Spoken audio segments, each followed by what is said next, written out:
Hello welcome back. എല്ലാവരും ആദ്യത്തെ നോമ്പൊക്കെ എടുത്തിരിക്കാവല്ലേ. അപ്പോൾ ഇതാ നമ്മൾ ആദ്യത്തെ നോമ്പിൻ്റെ വിശേഷങ്ങളായിട്ടാണ് ഞാൻ വന്നിട്ടുള്ളത്. ഈ ഒരു വീഡിയോ എടുക്കാൻ പറ്റുമെന്ന് തന്നെ ഞാൻ വിചാരിച്ചതല്ല, പിന്നെ വെറുതെ ഒരു ട്രൈ ചെയ്ത് നോക്കിയതാട്ടോ. അപ്പോൾ എന്തോ അതങ്ങോട്ട് ശരിയായി. എന്നാൽ പിന്നെ പോസ്റ്റ് ചെയ്യാമെന്ന് കരുതി അങ്ങനെ പോസ്റ്റ് ചെയ്യുകയാണേ. ഇന്ന് ഞാൻ കിച്ചണിലേക്ക് വന്നിട്ടുള്ളത് ഉച്ചയ്ക്ക് 1:30 മണിക്കാട്ടോ. കാരണം ഒന്നാമത് ഞാൻ വീഡിയോ എടുത്ത് നോക്കിയാലോ എന്ന് കരുതിയിട്ട് അങ്ങനെ. അതുകൊണ്ടും പിന്നെ നിങ്ങൾക്കറിയാമല്ലോ റേറ്റിൻ്റെ അവസ്ഥ എന്താവുമെന്ന് പറയാൻ പറ്റില്ല. അപ്പം ഓട് കച്ചറാവുകയാണെന്നുണ്ടെങ്കിൽ നമുക്ക് കുറച്ച് സമയം കിച്ചണിൽ മാറി നിൽക്കേണ്ടി വരും. അപ്പോൾ അതും കൂടി കണക്കിലെടുത്തും പിന്നെ ആദ്യത്തെ നോമ്പല്ലേ, അപ്പോൾ നമ്മൾ കറക്റ്റായിട്ട് ട്രാക്കിലേക്ക് എത്തിയിട്ടില്ലല്ലോ. അതുകൊണ്ടും കൂടിയാണ് നേരത്തെ ഇറങ്ങിയിട്ടുള്ളത്. അപ്പോൾ കേശു എനിക്ക് ഹെൽപ്പ് ചെയ്യാം കേട്ടോ. ആ ഒരു ഡിഷ് റാക്കിൽ നിന്ന് പാത്രങ്ങളൊക്കെ എടുത്ത് വെച്ചിട്ട് ഹെൽപ്പ് ചെയ്യാണ്. ഓൾ എനിക്ക് ചെയ്തു തരലുണ്ട് കേട്ടോ ആ ഒരു കാര്യം. പിന്നെ അതിൻ്റെ കൂടെ തന്നെ ഞാനെന്താ തലേന്നത്തെ കുറച്ച് മന്തി ഉണ്ടായിരുന്നു, അപ്പോൾ അതൊന്ന് ചൂടാക്കി എടുക്കാം കേട്ടോ. കേശു കുറേക്കും കൊടുക്കാമല്ലോ എന്ന് കരുതിയിട്ട്. ഇനിയിപ്പം 1 മാസം കുട്ടികൾക്ക് പഴയതൊക്കെ തന്നെ ആയിരിക്കുമല്ലേ ഫുഡ്. എല്ലാ വീട്ടിലും ഇങ്ങനെ തന്നെ അല്ലേ, ബാക്കിയുള്ളതൊക്കെ ഇങ്ങനെ ചൂടാക്കിയിട്ട് അങ്ങനെ കൊടുക്കലാവും. പിന്നെ അവർക്ക് ഇച്ചിരി കൊടുക്കാൻ ഞാൻ പിന്നെ കോൺഫ്ലെക്സ്, ബിസ്ക്കറ്റ്, നൂഡിൽസ് അങ്ങനെയുള്ള കാര്യങ്ങളൊക്കെ കേട്ടോ സ്റ്റോക്കാക്കി വെച്ചത്. പക്ഷെ എന്താ പറയുക, സത്യം പറഞ്ഞാൽ എനിക്കിപ്പോൾ ഇതിലൊരു ലാഭവും ഇല്ല. നോമ്പാന്ന് കരുതിയിട്ട് 24 hours എന്തായാലും ഓർക്കും എന്തായാലും ഫുഡ് വേണം. അപ്പോൾ അതും കുക്ക് ചെയ്യണം, പിന്നെ ഇഫ്താറിനുള്ളത് ഉണ്ടാക്കണം. അതുകൊണ്ട് എനിക്കെന്തായാലും കുക്കിങ്ങിന് പ്രത്യേകിച്ച് ഓഫൊന്നും ഇല്ല കേട്ടോ. ഞാൻ സാധാരണ ആദ്യം തന്നെ ജ്യൂസ് അടിക്കുക, ഫ്രൂട്ട്സ് ഒക്കെ കട്ട് ചെയ്യുക, ആ പണികളാട്ടോ ഞാൻ ആദ്യം ചെയ്യൽ. എല്ലാവരും ലാസ്റ്റ് ചെയ്യുന്ന കാര്യമാണ് ഞാൻ ആദ്യം ചെയ്യൽ. അത് ചെയ്താലേ എനിക്കൊരു സമാധാനമുള്ളൂ. അത് 2 കാര്യമാട്ടോ. ഒന്ന്, ഈ ജ്യൂസും ഫ്രൂട്ട്സൊക്കെ നന്നായിട്ട് തണുക്കും. രണ്ടാമത്തെ എന്താണെന്ന് വെച്ചാൽ നമ്മൾ എന്തെങ്കിലും കാരണവശാൽ നേരം വൈകിയാൽ നമുക്ക് ആദ്യം അത്യാവശ്യത്തിന് വേണ്ടിയ സാധനങ്ങൾ കയ്യിലുണ്ടല്ലോ എന്നുള്ളതാണ്. അപ്പോൾ ആദ്യം ഞാൻ ആ പരിപാടിക്കാണ് നിൽക്കൽ. അപ്പോൾ ഇന്നിപ്പോൾ പൈനാപ്പിളാണ് ജ്യൂസ് അടിക്കുന്നത്. അത് പുഴുങ്ങിയിട്ടാട്ടോ ജ്യൂസ് അടിക്കുന്നത്. അപ്പോൾ അതിൻ്റെ വീഡിയോ ഡീറ്റെയിൽ ആയിട്ട് ഞാൻ കുറേ മുന്നേ തന്നെ വീഡിയോ ഇട്ടിട്ടുണ്ട്. ഒരു 3-4 വർഷം മുന്നേ ഇട്ടിട്ടുണ്ട് കേട്ടോ. അപ്പോൾ ഞാൻ പൈനാപ്പിൾ ജ്യൂസ് അടിക്കുമ്പം അധികം ഇങ്ങനെ തന്നെയാണ് ജ്യൂസ് അടിക്കൽ. അതാകുമ്പോൾ നമുക്ക് ആ ഒരു പൈനാപ്പിൾ ജ്യൂസ് കുടിക്കുമ്പോഴുള്ള ചൊറിച്ചിലോ അങ്ങനത്തെ ബുദ്ധിമുട്ടൊന്നും ഉണ്ടാവില്ല കേട്ടോ. പിന്നെ അത് നമ്മൾ മുന്തിരി പുഴുങ്ങിയിട്ട് ജ്യൂസ് അടിക്കുമല്ലോ, ആ ഒരു രീതിക്ക് അതുപോലെ പുഴുങ്ങിയിട്ട് നമുക്ക് ഫ്രീസറിലോ ഫ്രിഡ്ജിലോ ഒക്കെ സ്റ്റോർ ചെയ്ത് വെക്കുകയും ചെയ്യാം. അപ്പോൾ അതിന് വേണ്ടി പൈനാപ്പിൾ തൊലി കളഞ്ഞെടുക്കാം കേട്ടോ. അപ്പോൾ ഇങ്ങനെ നമ്മൾ പുഴുങ്ങിയിട്ട് ജ്യൂസ് അടിക്കുന്ന സമയത്ത് നമുക്ക് വേണമെങ്കിൽ പൈനാപ്പിളിലേക്ക് പാൽ ഒഴിക്കാം കേട്ടോ. പിരിഞ്ഞൊന്നും പോകില്ല പുഴുങ്ങിക്കഴിഞ്ഞാൽ. അപ്പോൾ നമുക്ക് ഷെയ്ക്കൊക്കെ വേണമെങ്കിൽ അടിച്ചെടുക്കാം. അതുപോലെ തന്നെ നേരത്തെ ഫസ്റ്റ് തന്നെ ജ്യൂസ് അടിച്ച് വെച്ചാൽ വേറൊരു ഗുണം കൂടി ഉണ്ട് കേട്ടോ. പലപ്പോഴും നോമ്പാകുമ്പോൾ ഉണ്ടാകുന്നതാണ്, ലാസ്റ്റ് ആ ഒരു ബാങ്ക് കൊടുക്കുന്ന സമയത്ത് കറണ്ട് പോകും. അപ്പോൾ നമുക്ക് ജ്യൂസ് അടിക്കാനൊക്കെ ബുദ്ധിമുട്ടാവും. അപ്പോൾ ആദ്യം തന്നെ ഈ ഒരു കാര്യം ചെയ്ത് വെച്ചാൽ അതൊക്കെ ടെൻഷൻ ഫ്രീ ആവും കേട്ടോ.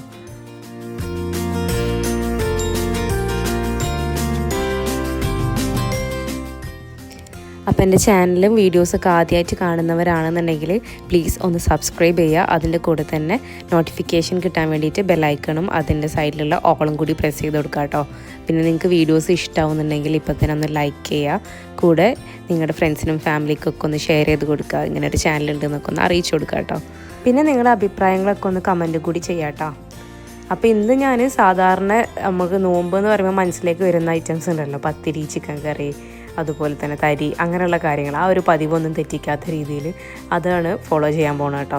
ഫസ്റ്റത്തെ നോമ്പല്ല, അപ്പോൾ എങ്ങനെ ആവും നമുക്കറിയില്ല. അപ്പോൾ ഏതായാലും അങ്ങനെ തന്നെ ഉണ്ടാക്കാമെന്ന് വിചാരിച്ചു. പിന്നെ ഫസ്റ്റത്തെ നോമ്പായതുകൊണ്ട് തന്നെ നമ്മൾ ഭയങ്കരമായിട്ട് ഒരാഗ്രഹം ഉണ്ടാവും, അത് വേണം ഇത് വേണം എന്നൊക്കെ. പിന്നെ ആ ഒരു 2-3 ദിവസം കഴിയുമ്പോൾ പിന്നെ എന്തെങ്കിലും കിട്ടിയാൽ മതി എന്നാവും. അതുകൊണ്ട് തന്നെ ആദ്യത്തെ നോമ്പ് ആ ഒരു ഇതിൽ തന്നെ പോട്ടെ എന്ന് കരുതി. അങ്ങനെ പൈനാപ്പിളൊക്കെ ക്ലീനാക്കി കട്ട് ചെയ്തിട്ടുണ്ട്. അതിൽ നിന്നൊരു 5-6 പീസ് ഞാൻ ഇപ്പോൾ നമുക്ക് കട്ട് ഫ്രൂട്ട്സ് എടുക്കണേക്ക് മാറ്റി വെക്കാം കേട്ടോ.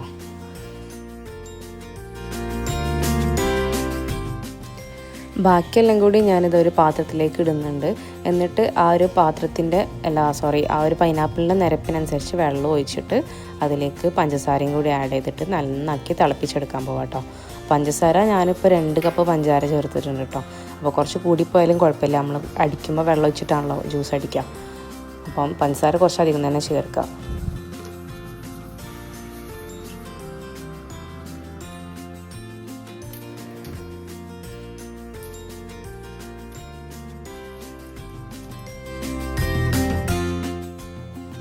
അപ്പോൾ ചിക്കൻ കറി ഞാൻ തേങ്ങ വറുത്തരച്ച് വെക്കാമെന്ന് കേട്ടോ വിചാരിക്കുന്നത്. അപ്പോൾ തേങ്ങ വറുക്കാൻ വേണ്ടിയിട്ട് അതിലേക്ക് കുറച്ച് ഉള്ളിൻ്റെ ഒക്കെ ആവശ്യമുണ്ട്. ചെറുള്ളിയും വെളുത്തുള്ളിൻ്റെ ഒക്കെ ആവശ്യമുണ്ട്. അപ്പോൾ അതൊന്ന് തൊലിച്ചെടുക്കാം കേട്ടോ. പിന്നെ നിങ്ങളൊക്കെ റമദാനിന് മുന്നായിട്ട് ഒരുപാട് കാര്യങ്ങളൊക്കെ ഒരുക്കി വെക്കുന്ന ആൾക്കാരാണോ? അപ്പോൾ ഈ മേക്ക് ആൻഡ് ഫ്രീസ് അതുപോലെയുള്ള ഐറ്റംസ്, സ്നാക്സ് കാര്യങ്ങൾ, പിന്നെ പേസ്റ്റുകൾ ഉണ്ടാക്കി വെക്കുക, സ്ക്വാഷുകൾ ഉണ്ടാക്കി വെക്കുക, അങ്ങനെയൊക്കെ ചെയ്യുന്ന ആൾക്കാരാണോ? ചെയ്യുന്നത് ഒരു പ്രശ്നമായിട്ട് പറയല്ല കേട്ടോ. പക്ഷേ എനിക്ക് പൊതുവേ അതിനോട് താല്പര്യമില്ല എന്നാട്ടോ. കാരണം എന്താണെന്ന് വെച്ചാൽ നമുക്ക് അത് ഉണ്ടാക്കാൻ വേണ്ടി ഒരു ദിവസത്തിലേറെ നമ്മൾ കഷ്ടപ്പെടേണ്ടി വരും. പിന്നെ അന്ന് കരുതി നമുക്ക് അതുകൊണ്ട് പ്രത്യേകിച്ച് വലിയ ലാഭങ്ങളൊന്നും ഇല്ലല്ലോ. പിന്നെ എന്താ പറയുക, പിന്നെ നമുക്ക് ഒരുപാട് ടൈം ഫ്രീ കിട്ടിയിട്ട് എന്താ കാര്യം? എന്തായാലും നമ്മൾ നിസ്കരിക്കുന്നതിനും ഓതുന്നതിനും നമ്മൾ വിചാരിക്കുന്ന ആ ഒരു കണക്കുണ്ടാവും. അത് കഴിഞ്ഞിട്ട് പിന്നെ നമ്മൾ വെറുതെ ഒരുപാട് സമയം കിട്ടുകയാണെന്നുണ്ടെങ്കിൽ ഫോണിൽ കളിച്ചിരിക്കുമായിരിക്കും ഉണ്ടാവുക. മിക്കവാറും ആൾക്കാർ അങ്ങനെ തന്നെ. ഞാൻ എൻ്റെ കാര്യം കേട്ടോ പറയണേ. പക്ഷേ എന്ന് കരുതി എല്ലാവരും അങ്ങനെ ആയിക്കൊള്ളുന്നില്ല. അപ്പോൾ നമുക്ക് അങ്ങനെ ഒരു ചാൻസ് ഉണ്ടാകുമ്പോൾ പിന്നെ വെറുതെ അതിന് നിൽക്കേണ്ട ആവശ്യമില്ലല്ലോ. പക്ഷേ ഈ ഒരു പണികളൊക്കെ നമ്മൾ എടുക്കുകയാണെന്നുണ്ടെങ്കിൽ അതിന് നമുക്ക് കൂലി കിട്ടുകയും ചെയ്യും. വെറുതെ ഫോൺ നോക്കിയിരുന്നാൽ അതെന്തായാലും കിട്ടാൻ പോകുന്നില്ല. അപ്പോൾ ഞാനെന്തായാലും അങ്ങനെയുള്ള കാര്യങ്ങളൊന്നും ചെയ്യുന്നില്ല. പക്ഷേ ഇതുപോലുള്ള തേങ്ങ വറുത്ത് വെക്കുക, പിന്നെ തേങ്ങ ചിരകി വെക്കുക, അതുപോലെ തന്നെ ഉള്ളി വെളുത്തുള്ളിയൊക്കെ പൊളിച്ച് വെക്കുക, അതൊക്കെ ചെയ്യലുണ്ട് കേട്ടോ. അപ്പോൾ ഇപ്രാവശ്യം അതിനൊന്നും ടൈം കിട്ടിയില്ല. അപ്പോൾ ഇതുപോലെ ഇങ്ങനെ ഓരോന്ന് ചെയ്യുന്ന സമയത്ത് കുറച്ച് കൂടുതൽ ചെയ്യുക, അങ്ങനെയാണ് വിചാരിക്കുന്നത്. ഇപ്പോൾ ഈ ഒരു തേങ്ങ വറുക്കുന്നത് എനിക്ക് 2 ദിവസത്തേക്ക് അല്ലെങ്കിൽ 2 കറിക്ക് ഉണ്ടാവും. അപ്പോൾ ഇന്നത്തേക്ക് എടുത്തിട്ട് ബാക്കിയുള്ളത് ഞാൻ മാറ്റി വെക്കും. അതുപോലെ തന്നെ പത്തിരി ഉണ്ടാക്കുമ്പോൾ 2-3 ദിവസത്തിന് കൂട്ടി ഉണ്ടാക്കുക. പിന്നെ സ്നാക്സ് ഇപ്പം കട്ട്ലറ്റ്, സമൂസ ഒക്കെ ആണെന്നുണ്ടെങ്കിൽ അത് ആ ഒരു സമയത്ത് 2-3 ദിവസത്തിന് ഉണ്ടാക്കി വെക്കുക. അങ്ങനെയൊക്കെ ചെയ്യലുള്ളൂ കേട്ടോ. അപ്പോൾ അങ്ങനെ ചെയ്ത് കഴിഞ്ഞാൽ നമുക്ക് എന്താ പറയുക, കുറേ നേരം വേസ്റ്റ് ആവില്ല. ഏതായാലും നമ്മൾ ചെയ്യണം. അതിൻ്റെ കൂട്ടത്തൊക്കെ കുറച്ചെണ്ണം കൂടി എന്ന് വെച്ചിട്ട് കുഴപ്പമില്ലല്ലോ. പക്ഷേ ഇതിന് വേണ്ടി മാത്രം ടൈം സ്പെൻഡ് ചെയ്യാൻ എനിക്ക് ഇല്ല കേട്ടോ. അതുകൊണ്ടാണ് ഞാൻ അങ്ങനെ ആദ്യമേ ചെയ്ത് വെക്കാത്തത്. അങ്ങനെ തേങ്ങ കറിവേപ്പില, വെളുത്തുള്ളി, ചുവന്നുള്ളി, ജീരകം ഒക്കെ ചേർത്തിട്ട് വറുക്കാൻ വേണ്ടി വെച്ചിട്ടുണ്ട്. അപ്പോൾ തേങ്ങ അവിടെ വറുത്ത് റെഡിയാവുന്നതിൻ്റെ കൂടെ തന്നെ ഞാൻ ഇവിടെ ചിക്കൻ കറിക്കുള്ള സാധനങ്ങൾ റെഡിയാക്കുന്നുണ്ട് കേട്ടോ. തേങ്ങ റെഡിയാകുമ്പോഴത്തേക്കും നമുക്ക് ചിക്കൻ കറിക്കുള്ള എല്ലാം അരിഞ്ഞ് റെഡിയാക്കി വെച്ചാൽ ആ ഒരു അടുപ്പിലേക്ക് തന്നെ അതന്നെ ഇങ്ങനെ വെച്ച് കൊടുക്കാമല്ലോ. പിന്നെ തേങ്ങ വറുക്കുന്ന സമയത്ത് മാക്സിമം ലോ ഫ്ലെയിമിലിട്ടിട്ട് സമയം എടുത്തിട്ട് തന്നെ വറുക്കാൻ നോക്കുക. അപ്പോഴാണ് ടേസ്റ്റ് കറക്റ്റായിട്ട് കിട്ടുള്ളൂ കേട്ടോ.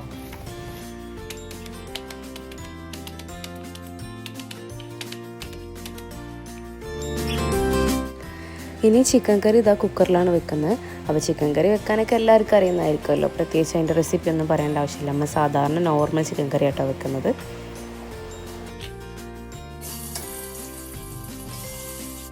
വെളിച്ചെണ്ണയിൽ വെളുത്തുള്ളി, ഇഞ്ചി, പച്ചമുളക്, സവാള ഒക്കെ വഴറ്റിയതിന് ശേഷം നമ്മൾ മസാലപ്പൊടികളൊക്കെ ചേർത്ത് അത് നന്നായിട്ട് മൂപ്പിച്ചെടുത്തതിന് ശേഷം തക്കാളിയും കൂടി ചേർത്തിട്ട് ഒന്ന് വാടി വരുമ്പോൾ ചിക്കനും കൂടി ഇട്ടെടുക്കുക. ആവശ്യത്തിനുള്ള ഉപ്പും കൂടി ചേർക്കണേ. എന്നിട്ട് ആവശ്യത്തിനുള്ള വെള്ളം കൂടി ഒഴിച്ചതിന് ശേഷം നമ്മൾ ഹൈ ഫ്ലെയിമിൽ തന്നെ 3 വിസിലടുപ്പിച്ച് വെക്കുക ചെയ്യുക. പിന്നെ വിസിലൊക്കെ പോയതിന് ശേഷമാണ് തുറന്നു നോക്കുക. ഇത്രയാണ് സിമ്പിളായിട്ടുള്ള ചിക്കൻ കറി കേട്ടോ. ചിക്കന്, മീൻ ക്ലീനാക്കുക, തേങ്ങ ചെറുക, അങ്ങനെയുള്ള കാര്യങ്ങളൊക്കെ ഞാൻ കുളിക്കുന്നതിന് മുന്നായിട്ട് രാവിലെ ചെയ്ത് വെക്കും കേട്ടോ. അപ്പോൾ പിന്നെ ഉച്ചയ്ക്ക് ശേഷം നമ്മൾ കുക്ക് ചെയ്യുമ്പോൾ നല്ല ഈസിയാവും.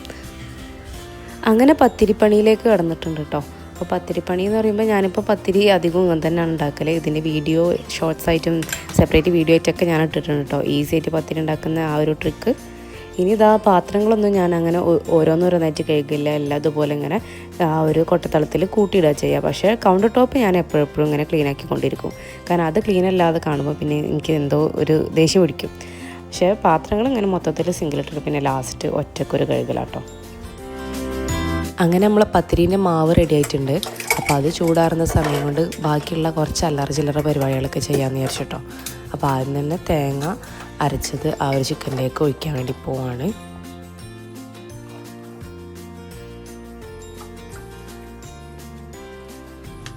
അപ്പോൾ ചിക്കൻ കറി സെറ്റായിട്ടുണ്ട്. ഇനി വേണമെങ്കിൽ ഒന്ന് വറവിട്ട് ഒഴിച്ചാൽ മതി കേട്ടോ. അപ്പോൾ അത് കഴിഞ്ഞപ്പോൾ ഞാൻ തരിക്കഞ്ഞിക്കുള്ള വെള്ളം അവിടെ വെച്ചിട്ടുണ്ട്. നമ്മൾ റവയും സേമിയയും പഞ്ചസാരയും ഉപ്പും ഏലക്കായ്പ്പൊടിയും ഒക്കെ ചേർത്തിട്ട് വെള്ളം തിളയ്ക്കാൻ വേണ്ടി വെച്ചിട്ടുണ്ട് കേട്ടോ. അതിൻ്റെ സൈഡിൽ കൂടെ ഞാൻ എന്താക്കുന്നുണ്ട്, ഫ്രൂട്ട്സും വെജിറ്റബിൾസൊക്കെ കട്ട് ചെയ്ത് വെക്കുന്നുണ്ട്. അപ്പോൾ തരിക്കഞ്ഞി വെന്ത് സെറ്റായിട്ടുണ്ട്. ഇനി അതിലേക്ക് തേങ്ങാപ്പാൽ ഒഴിക്കണം. അപ്പോൾ അതവിടെ മാറ്റി വെക്കട്ടെ, തേങ്ങാപ്പാൽ എടുക്കണമല്ലോ. അപ്പോഴത്തേക്ക് ഈ ഫ്രൂട്ട്സിൻ്റെ പരിപാടി ഒന്ന് തീർക്കാമെന്ന് വിചാരിച്ചു. ഫ്രൂട്ട്സിൻ്റെ കൂടെ പറ്റുന്നുണ്ടെങ്കിൽ കുറച്ച് വെജിറ്റബിൾസും കൂടി കട്ട് ചെയ്ത് വെക്കാം കേട്ടോ. കാരണം നോമ്പായാലും വെജിറ്റബിൾ ഇൻടേക്ക് വളരെ കുറവാണ് എല്ലാവർക്കും. അപ്പോൾ അതിൻ്റെ കൂടെ മറക്കാതെ ഞാൻ ഈത്തപ്പഴം കൂടി വെക്കുന്നുണ്ട്. കാരണം നോമ്പ് തുറക്കുന്ന സമയത്ത് പിന്നെ ലാസ്റ്റ് എപ്പോഴും പെട്ടെന്ന് മറന്നു പോകുന്ന സാധനമാണ് ഈത്തപ്പഴം. നോമ്പ് തുറക്കാൻ ഇരുന്നിട്ടാവും ഈത്തപ്പഴം എടുത്തില്ലല്ലോ എന്ന് ആലോചിക്കാം. അപ്പോൾ അതുകൊണ്ട് തന്നെ ആദ്യം തന്നെ അതൊക്കെ ഞാൻ സെറ്റാക്കി വെച്ചിട്ടുണ്ട് കേട്ടോ.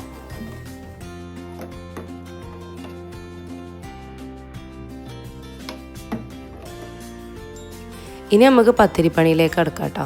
അപ്പോൾ പത്തിരിൻ്റെ മാവ് ഏകദേശം ചൂടാറിയിട്ടുണ്ട്, എന്നാൽ ഒരുപാട് ചൂടാറി പോയിട്ടില്ല കേട്ടോ. പിന്നെ ഈ പണികളൊന്നും സ്ട്രെച്ചിൽ വീഡിയോയിൽ കാണുന്ന പോലെ അങ്ങനെ ചെയ്തതല്ല, നേരത്തെ തുടങ്ങിയതുകൊണ്ട് തന്നെ റിലാക്സ് ചെയ്ത് ചെയ്യാനുള്ള സമയം ഉണ്ടായിരുന്നു കേട്ടോ.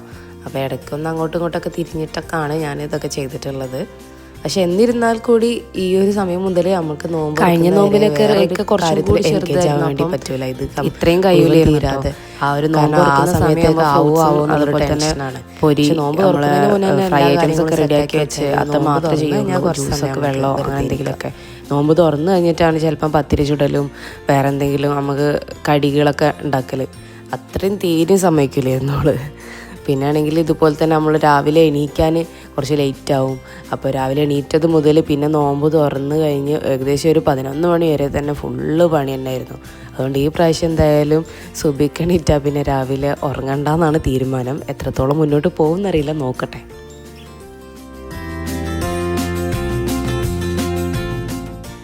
പിന്നെ അത്താഴത്തിന് ഹസ്ബൻഡിന് എന്തായാലും ചോറ് മസ്റ്റാണ്. ഞാൻ ഓവർനൈറ്റ് ഓട്സ് ആക്കാമെന്നാണ് വിചാരിച്ചത് കേട്ടോ ഈ പ്രാവശ്യം. അപ്പം അതും ഈ പറഞ്ഞ പോലെ ഒക്കെ ഒരു എന്താ പറയുക, നമുക്ക് ന്യൂ ഇയർ റെസൊല്യൂഷൻ എന്ന് പറഞ്ഞാൽ ഓരോന്നും തുടങ്ങും. ഈ പ്രാവശ്യം അങ്ങനെ ആക്കാം, ഈ പ്രാവശ്യം ഇങ്ങനെ ആക്കാം എന്നൊക്കെ പറഞ്ഞിട്ട് നോമ്പ് തുടങ്ങിക്കഴിഞ്ഞാൽ പിന്നെ എത്രത്തോളം മുന്നോട്ട് പോകുമെന്നുള്ളത് കണ്ടറിയേണ്ടി വരും.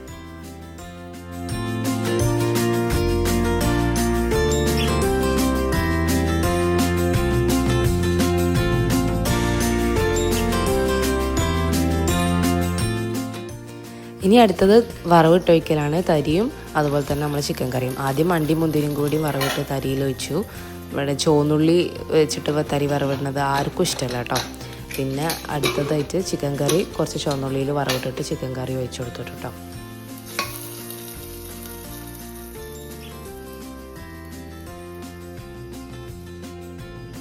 ഇനി നമുക്ക് സ്നാക്ക് ഉണ്ടാക്കുന്നതിലേക്ക് കിടക്കാം. അപ്പോൾ സ്നാക്ക് ഉണ്ടാക്കാൻ വേണ്ടിയിട്ട് ഇവിടെ കുറച്ച് പാലക് ചീര ഉണ്ടായിരുന്നു കേട്ടോ, നെയ്ബർ തന്നതാണ്. അപ്പോൾ ഞാനത് അന്ന് തന്നെ ഉപ്പേരിയോ എന്തെങ്കിലും ആക്കാമെന്ന് വിചാരിച്ചാൽ, പക്ഷേ എന്തൊക്കെയോ കാരണം കൊണ്ട് അതൊന്നും ഉണ്ടാക്കാൻ പറ്റിയില്ല. അപ്പോൾ അത് ഫ്രിഡ്ജിലുണ്ട്. അപ്പോൾ വെറുതെ വേസ്റ്റ് ആക്കണ്ടല്ലോ, അപ്പോൾ അത് വെച്ചിട്ടൊരു പക്കവട ഉണ്ടാക്കാമെന്നാണ് വിചാരിക്കുന്നത്. അപ്പം ചീര വെച്ചിട്ട് പക്കവട എന്ന് നെറ്റി ചുളിക്കേണ്ട ആവശ്യമില്ല, അടിപൊളി ടേസ്റ്റാട്ടോ. ചീര കിട്ടുകയാണെന്നുണ്ടെങ്കിൽ ട്രൈ ചെയ്ത് നോക്കണം എല്ലാവരും. അതിന് വേണ്ടിയിട്ട് ആദ്യം തന്നെ ഒരു കപ്പ് കടലമാവ് എടുത്തിട്ടുണ്ട്. അതിലേക്ക് 2 ടേബിൾ സ്പൂൺ നമ്മൾ സാധാരണ പത്തിരിപ്പൊടി അരിപ്പൊടി അതും ചേർക്കുക. പിന്നെ 2 തരം ജീരകം, വലിയ ജീരകം ചെറിയ ജീരകം ചേർക്കുക. ആവശ്യത്തിനുള്ള ഉപ്പ് ചേർക്കുക. അതുപോലെ തന്നെ അപ്പക്കാരം കുറച്ച് ചേർക്കുക.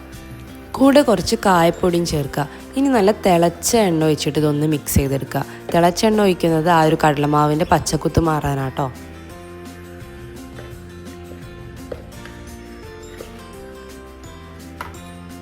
ഇനി ഇതിലേക്ക് കുറച്ച് കറിവേപ്പില അരിഞ്ഞത് ചേർക്കുക. ഒരു ചെറിയ പീസ് ഇഞ്ചി ചെറുതാക്കിയിട്ട് അരിഞ്ഞത്, വലിയ പച്ചമുളക്, പിന്നെ ഒരു വലിയ ഉരുളക്കിഴങ്ങ് ഇതുപോലെ ചെറുതാക്കിയിട്ട് അരിഞ്ഞത്. ഫ്രഞ്ച് ഫ്രൈസിൻ്റെ പോലെ അരിഞ്ഞിട്ട് ഒന്ന് നടു കട്ട് ചെയ്ത് കൊടുത്താലും മതി, അങ്ങനെ ആയാലും മതി, പക്ഷേ ചെറിയ പീസസ് മതി കേട്ടോ. ഇനി നമ്മൾ മെയിൻ ഐറ്റം ചേർക്കുക, ചെറുതാക്കി അരിഞ്ഞിട്ടുള്ള പാലക് ചീര. എന്നിട്ട് നന്നായിട്ട് കൈ വെച്ചിട്ട് മിക്സാക്കി കൊടുക്കുക. ആവശ്യമുണ്ടെന്നുണ്ടെങ്കിൽ ഒരു ഇത്തിരി വെള്ളം കൂടി ഒഴിച്ചു കൊടുക്കുക. ഒരു 1-2 ടേബിൾ സ്പൂൺ മതി കേട്ടോ. വെള്ളം കൂടി പോവേ ചെയ്യരുത്, നല്ല തിക്കായിട്ട് വേണം നമുക്കത് കിട്ടാൻ. പച്ചക്കറിയും ചീരയൊന്നും കഴിക്കാത്ത ആൾക്കാർ പോലും ഇതെന്തായാലും കഴിച്ചോളും, അത്രയും ടേസ്റ്റാണ് കേട്ടോ. ഞാൻ വെറുതെ പറയല്ല, എന്തായാലും നിങ്ങൾ ചീരയൊക്കെ കിട്ടുകയാണെങ്കിൽ ട്രൈ ചെയ്ത് നോക്കിയിട്ട് എന്തായാലും അഭിപ്രായം കമൻറ്റ് ബോക്സിൽ അറിയിക്കണേ. ഒരു ഉരുളക്കിഴങ്ങിൻ്റെ പീസിന് ചുറ്റും ചീര മിക്സ് എങ്ങനെ ആ ഒരു രീതിയിലെടുത്തിട്ട് ബോൾസ് ആക്കിയിട്ട് തിളച്ച എണ്ണയിലിട്ടിട്ട് വറുത്ത് കോരിയെടുക്കുക. അപ്പോൾ എണ്ണയിലേക്ക് ഇടുന്ന സമയത്ത് ഹൈ ഫ്ലെയിമിലും ഇട്ട് കഴിഞ്ഞാൽ മീഡിയം ഫ്ലെയിമും ലോ ഫ്ലെയിം ആ ഒരു ഇതിൽ വെക്കുക. അതിനുശേഷം അത്യാവശ്യം വെന്തെന്ന് തോന്നിക്കഴിഞ്ഞാൽ വീണ്ടും ഹൈ ഫ്ലെയിമിലാക്കിയിട്ട് കോരിയെടുക്കുക. ഹൈ ഫ്ലെയിമിലാക്കിയിട്ട് തന്നെ കോരിയെടുക്കണം, കാരണം എല്ലാന്നുണ്ടെങ്കിൽ എണ്ണ ഉള്ളിൽ നന്നായിട്ട് കുടിക്കും കേട്ടോ. അപ്പോൾ ഇതുപോലെ തന്നെ ചെയ്തെടുത്താൽ നല്ല ക്രിസ്പി ആയിട്ടുള്ള പക്കവട റെഡിയാണ്. ക്രിസ്പി നല്ല അടിപൊളി നല്ല സൂപ്പർ ക്രിസ്പി പക്കവട കേട്ടോ. ചൂടോടെ തന്നെ കഴിക്കാൻ പറ്റുകയാണെങ്കിൽ അത്രയും നല്ലതാണ്.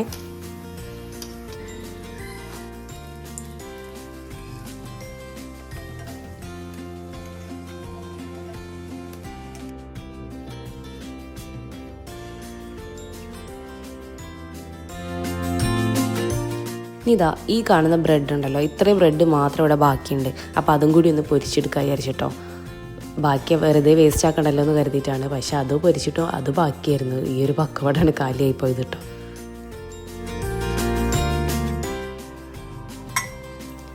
ഇനി കുറച്ച് റൂഹ് അഫ്സും കൂടി ഉണ്ടാക്കിയെടുക്കാമെന്ന് വിചാരിച്ചു കേട്ടോ. അപ്പോൾ റൂഹ് അഫ്സ് ഉണ്ടാക്കാൻ വേണ്ടിയിട്ട് ഓരോ ഗ്ലാസ്സിലേക്കും കുറച്ച് ചിയ സീഡ്സ് കുതിർത്തത് ചേർത്ത് കൊടുക്കുന്നുണ്ട്. അതുപോലെ തന്നെ കുറച്ചധികം ഐസ് ക്യൂബ്സും.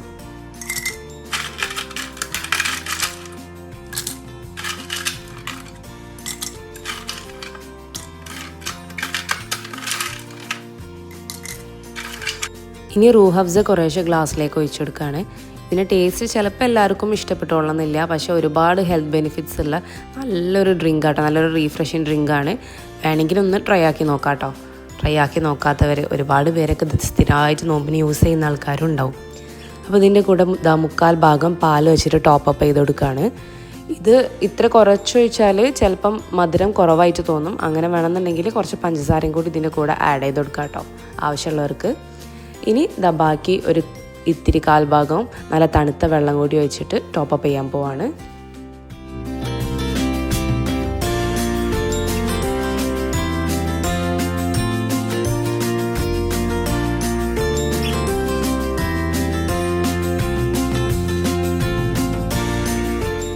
ഈ ഒരു റൂഹ് അഫ്സ് ഞാൻ ബാങ്ക് കൊടുക്കാൻ ഏകദേശം ആയ സമയത്താണ് ചെയ്തത്.